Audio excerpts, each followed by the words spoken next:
Birdman. If I told you once, I ain't gonna tell you twice. Salute all my real ones.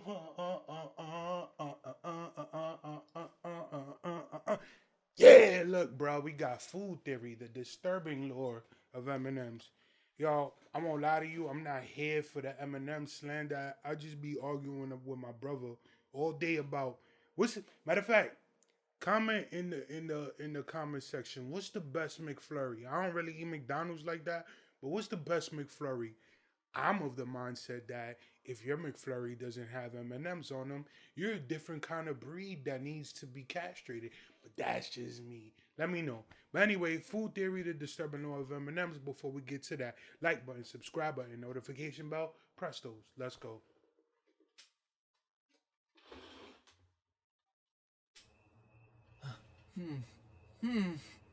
Cannibalism week! Oh, Matthew, what did you say? Cannibalism week. Go back to sleep. You're having a weird dream. Cannibalism week.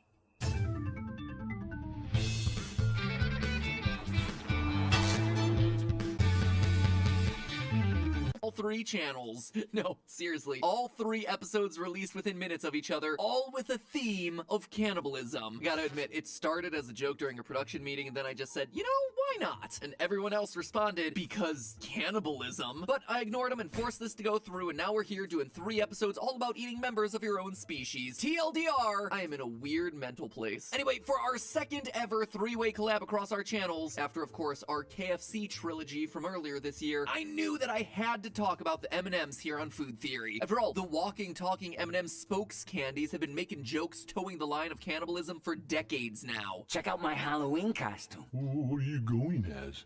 A cannibal. Oh. See what I mean? Funny stuff there, M&Ms. Very amusing.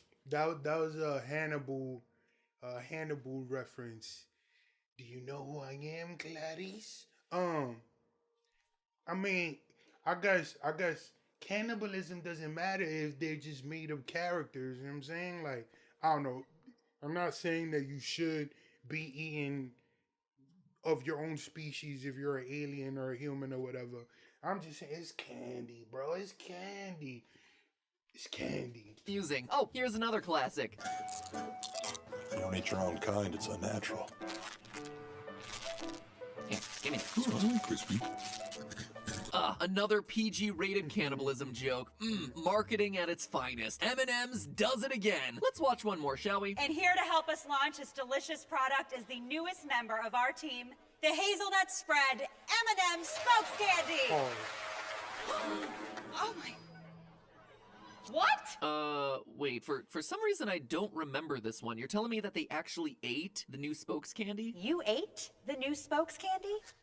Not all of him. Well, this went in a direction I didn't expect. Like, I thought the M&Ms were cannibals in a jokey, wink, nudge kind of way. Like, oh, look at them, they're eating the candy versions of themselves, haha. But, like, the commercials just come right out and say it here. They ate one of their own kind, definitively. I mean, I figured I'd swoop in, prove M&Ms are cannibals, drop a few Marshall Mathers puns, and then be on my way, but how am I supposed to theorize for an entire episode about something they've outright been putting into their ads for years? I mean, the definition for cannibalism couldn't be any more black and white. It's, quote, the practice of eating the flesh of one's own species. And let me stop you right there. M&Ms don't have flesh. They're candy, bro. And those are animated candy that's eating candy. Like, is this really a thing right now? Come on, that's bro. exactly what these candies are doing here. It's not like different types of M&Ms are different species, right? Right? You know, come to think of it, what parts of the M&M spokes candies are actually flesh? Are any parts of them technically flesh? I mean, we talked about this with the Kool-Aid Man. He's the glass pitcher and not the juice held within. So what are the M&M spokes candies then? Are they actual living creatures, or might it be more like a Toy Story 3 scenario? Like, Alright, for the rest of this video, I'm just gonna shut up. Because apparently all sense of logic is out the window. Are we really arguing whether the fact that these animated candies are real? when Mr. Potato Head's accessories bring an inanimate tortilla to life. Hold on, let me go watch every single 3D animated M&M's commercial from the last 3 decades real quick. Yep, okay, yep. Whoa, what is going on there? Yeah, you know what? Change of plans, friends. There's just too many questions floating around the M&M Spokes Candy universe, and it's high time that somebody got themselves some answers. So I'll do it. I'm gonna take the case. Get ready to taste justice, friends, because today's food theory is exploring what the M&Ms actually are and whether any of them have actually committed the crime of cannibalism. Yes, this is a real video that you clicked on and are about to watch. And yes, this is my job. Alright, just as long as he's willing to admit that I mean, it's all entertainment, but because I'm a fan of M&M's, this is some real bullshit right here, bro. You hating hard body on M&M's, man. Like when I was a kid, I used to keep a pack of the M&M's, the brown, dark brown, the black bag. You know what I'm saying? You got to keep the M&M regular on you at all times. You know what I'm saying? And I take it very seriously. Serious enough to design a special event 3-episode crossover all about cannibalism. What is wrong with me? Oh, it has been such a long 10 years. Ladies and gentlemen of the jury, before we go any further, we need to talk Spokes Candy anatomy. Exactly which parts of a Spokes Candy's body are and are not flesh. At a glance, it seems like an easy question to answer. The colored M&M area is delicious candy flesh, and then their limbs are made out of some kind of tan, non-chocolate flesh. And finally, their gloves and shoes are clothing. And I agree, those assumptions about Spokes Candy anatomy made sense if you've seen certain M&M commercials, like the oddly racist one where a tribal M&M on an island wears no shoes or gloves. That right there is proof that those items are removable clothing. And then there's the whole slew of ads in which M&Ms get bites taken out of their bodies, proof that their bodies are in fact edible. But when you watch every M&M commercial in existence like I did, you start running into ads that destroy everything that you thought you knew about Spokes Candy anatomy, like this.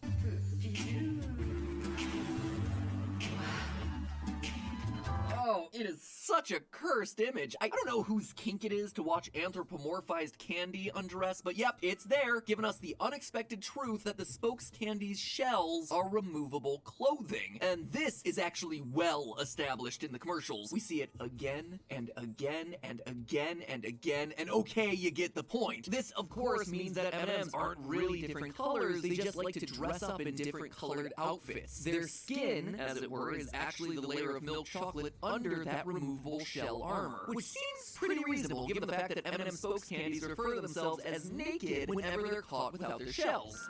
I'm naked!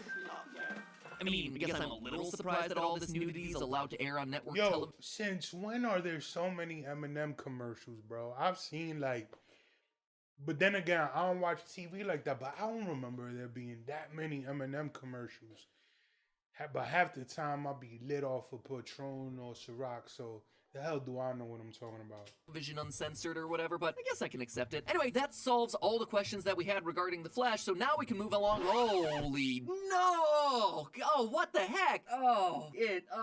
What is this? Editors, stop the video. We're gonna have to unpack this, because here we've been led to believe that the chocolate is the M&M skin, but in this one commercial, we see one, that the chocolate can be removed as clothing, and two, what the FCC actually cares about pixelating is this. In this French commercial, which is a follow-up to their Australian strip poker commercial, we see that the peanut is the actual nude part of the M&M. I don't want to show my, peanut. Theorists, do you understand what we've just uncovered, aside from Yellow's... Yeah, I mean, at that point, M&M's might as well start an OnlyFans. privates? This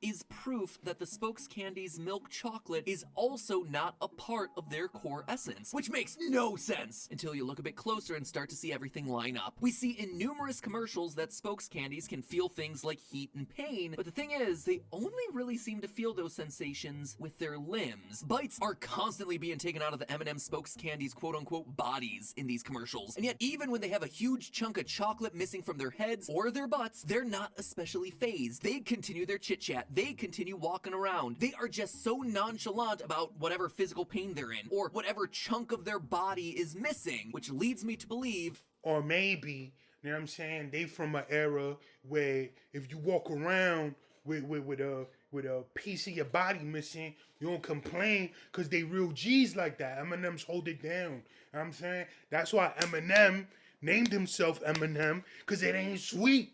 You know what I'm saying? Like, yo, people think, yo, just because they candies, they can't hold it down out here. You know what I'm saying? Everybody gotta hold it down, B. You know what I'm saying? Hey, yo, you. Money. Walk that way, B. Walk that. Y'all hold it down out here. Or y'all dead out here. Pay them full reference. That a chunk of their body isn't missing. Theorists, all of this evidence supports the idea that it isn't just the candy shell that's edible removable clothing. The milk chocolate underneath is edible removable clothing too. And this, of course, leads us to a bigger, potentially terrifying question. What then do these spokes candy creatures actually look like underneath their clothing? Something like this, perhaps? I promise this isn't just me trying my best to give you all nightmares. We actually have canonical insight into what the insides of M&M spokes What? Canonical. Alright. Somebody define canonical in the comment section. candies look like. Take this commercial where Orange undergoes an operation to change him from crispy M&M to pretzel M&M. There is no way that you're putting a giant pretzel inside me! Listen, buddy, I'm not too thrilled about this either. Pause. And thanks to that operation, we get a glimpse into what's going on inside Orange's body. Human-like bones in his human-like legs, and an actual pretzel embedded inside his shell. This, of course, means that when you take away all the clothing, edible and otherwise, Orange's body looks like this. A series of disconnected limbs and facial features. Perhaps there are some nerve strands connecting them, considering that nerves don't show up on x-rays, but I'm not so sure. Spokes candies are able to move their free-floating eyebrows without problems, so that could very well apply to the rest of their body parts too. But what this means is that yellow, the peanut M&M, looks a little something like this. Blue, the almond M&M, looks similar. When I rise to power, I'm banning yellow M&Ms. Like, no. Peanut, nah, man. We go straight up regular M&Ms, or you get the caramel, or the crispy, or the white chocolate. And the 3 milk chocolate spokes candies of red, brown, and green are the most bizarre of all. So, having established all of that, we now turn to the question of cannibalism. You saw what was left of the hazelnut spread spokes candy. Nothing but his clothes and a few stray crumbs. They definitely ate him, but was it cannibalism? Because remember, cannibalism is the practice of eating the flesh of one's own species. And ladies and gentlemen of the jury, the anatomy of these spokes candies proves that they are indeed different species. For this proof, we need to look no further than phylogenetics, the study of the evolutionary history and classification of different organisms. By considering all the known evidence about an organism, scientists are able to place it within a chart that shows its evolutionary lineage. From there, organisms are classified into kingdoms, genuses, species, etc., based on similar traits. How does the real-life study of phylogeny help us with our fictitious M&M classification, you ask? Well, as we saw in that earlier commercial, You don't eat your own kind, it's unnatural. Here, give me that. Crispy. the M&Ms see other flavors of M&Ms as not their own kind, implying that they may very well be different species, and the phylogenetics backs this up. Because our spokes candies actually have real-life plant material inside of them, thanks to phylogenetics, we know that almonds and peanuts come from different plant species. Same with the wheat that's used to make the pretzels. Same with the hazelnut used to make hazelnut spread. These plants are designated as different species in real life, therefore our M&M spokes... Alright, so this is my question though. This man has done his homework. Cool. My question is, did people really get paid to sit inside of a conference room at M&M headquarters and they was like, yo, you know what? We gonna break this down. Like, these are the kings, these are the Crips, these are the Bloods, you know what I'm saying? And we gonna separate them, and we're gonna make sure that the outside is closed, the inside is just like more clothes and underwear. Like, if people got paid just to do that, that's crazy. I'm not gonna say I'm in the wrong line of business because I'm trying to do YouTube and I like watching videos, but that's crazy. Like, who created the lore of M&Ms? candies, whose DNA literally includes the DNA of said plants, should be considered a different species as well. And yes, M&M spokes candies do canonically have DNA. That would be your positive DNA test right there, I would think. So what does this mean about our candy cannibals? Well, Blue, the almond M&M, is in the clear. We know he ate the hazelnut spread spokes candy, but since they're different species, this can't be considered actual cannibalism. Same goes for the chocolate green M&M. Hazelnut spread M&Ms have a spread inside the milk chocolate, thereby making it a different species. Brown, also innocent. Across all commercials, she has not once seen eating a non-living M&M. But what about red, yellow, and orange, who are all seen eating their own kind in that commercial starring Kronk? They've got to be guilty, right? Not necessarily. Remember, this isn't their body, this is. When you strip away the candy coating and the milk chocolate clothes, there's nothing but human-like limbs and facial features. That means that they actually share no common flesh with M&M's candy, a candy made of chocolate in a shell. When he eats a regular old M&M from a bag, these guys are just essentially eating the same material that their clothes are made of. And eating your clothes, certainly weird, but you can't tell me it's cannibalism, and you can't tell me it's unethical. Otherwise, I would eat my hat, and in doing so, create an ethical paradox in your mind. So, there you have it, friends. People may call the M&M spokes candies cannibals. Not guilty. You know what I'm saying? Not guilty. That's all I'm hearing right now. Not guilty. Matter of fact, damn,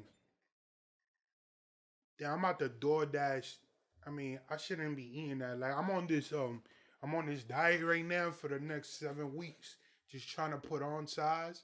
But eating M&Ms is not part of it. So somebody, when y'all eat a bag of M&Ms, eat it in my spirit. Have an M&Ms for me.